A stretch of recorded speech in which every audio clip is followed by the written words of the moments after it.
Assalamualaikum warahmatullahi wabarakatuh.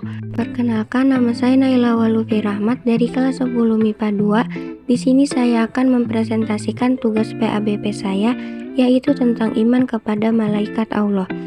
Di sini saya akan membahas 5 poin yang berkaitan dengan iman kepada malaikat Allah.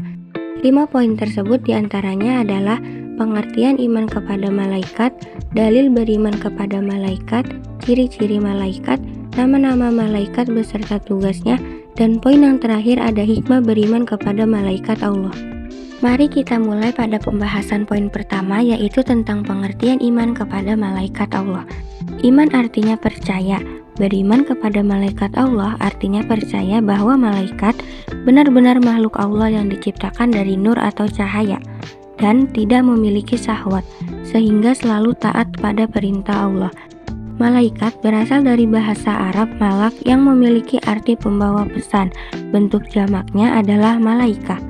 Jadi, iman kepada malaikat Allah itu berarti mempercayai bahwa malaikat itu benar-benar makhluk Allah yang selalu taat pada perintah Allah.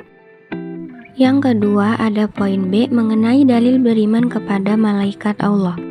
Adapun dalil beriman kepada malaikat terdapat pada surat An-Nisa ayat 136 yang berbunyi, Bismillahirrahmanirrahim.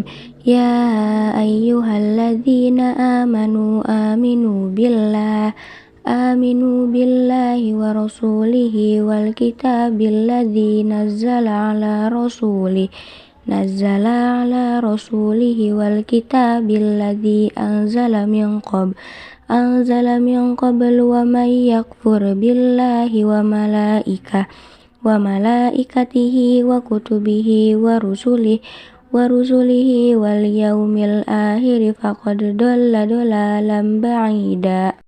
Artinya, wahai orang-orang yang beriman, tetaplah beriman kepada Allah dan Rasul-Nya Muhammad, dan kepada kitab Al-Quran yang diturunkan kepada Rasul-Nya, serta kitab yang diturunkan sebelumnya. Barang siapa yang ingkar kepada Allah, malaikat-malaikatnya, kitab-kitabnya, rasul-rasulnya, dan hari kemudian, maka sungguh orang itu telah tersesat sangat jauh. Poin ketiga, ada pembahasan mengenai ciri-ciri malaikat Allah. Adapun ciri-ciri malaikat Allah diantaranya adalah malaikat tidak memiliki nafsu, malaikat terbuat dari cahaya atau nur, malaikat termasuk makhluk gaib karena tidak terlihat oleh mata.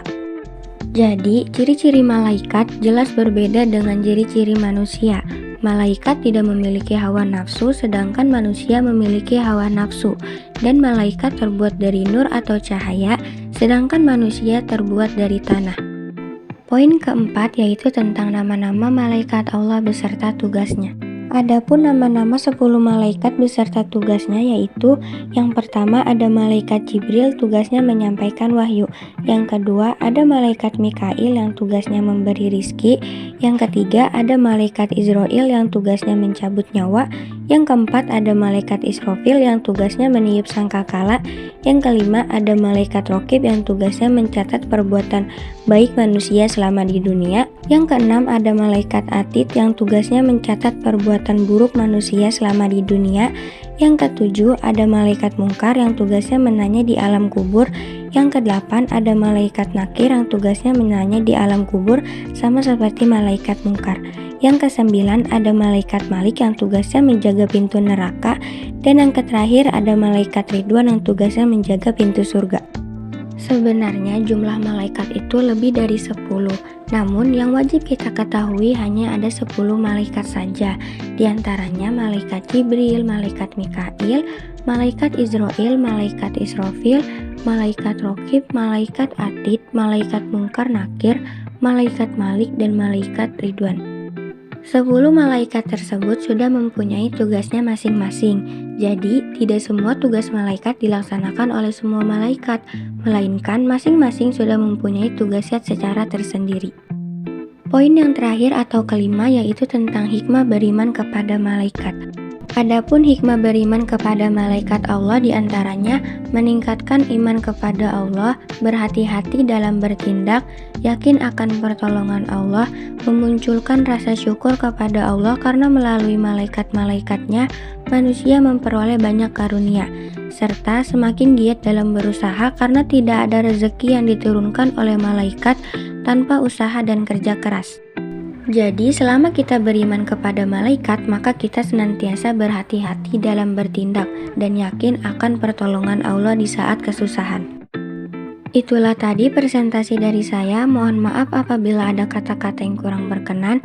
Saya akhiri, wabillahi taufik wal hidayah. Wassalamualaikum warahmatullahi wabarakatuh.